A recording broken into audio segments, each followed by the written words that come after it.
Let's talk about something we've now normalized in early education, making young children sit still to learn. We've built entire routines around it: circle time, desk work, crisscross applesauce. But here's the thing: sitting still isn't a sign of readiness, it's often a sign of suppression.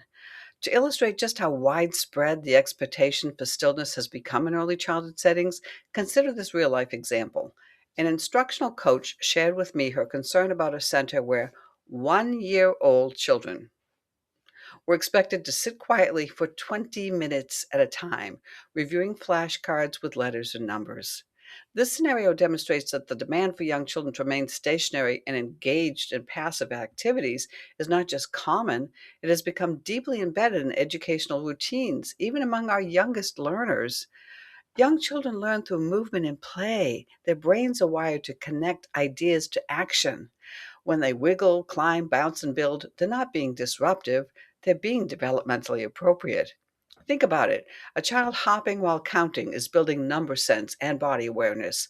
A child dancing to a song about emotions is learning vocabulary, regulation, and empathy.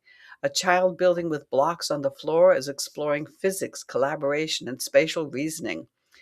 So, why do we keep insisting that learning looks like stillness?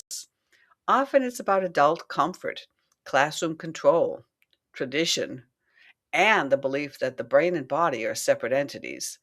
But when we ignore children's bodies and behave as though children exist only from the neck up, we ignore what all the research says about how children and the brain learn best, as well as the research demonstrating that sitting increases fatigue and reduces concentration.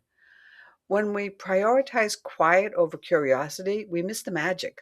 How is a child who's tired and unable to concentrate supposed to find the magic in anything?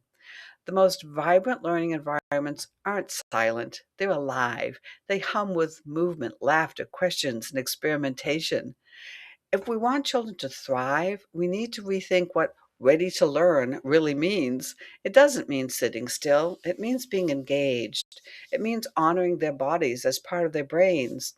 Let's stop asking young children to sit still and start asking what helps them learn best? What helps them feel seen, safe, and inspired?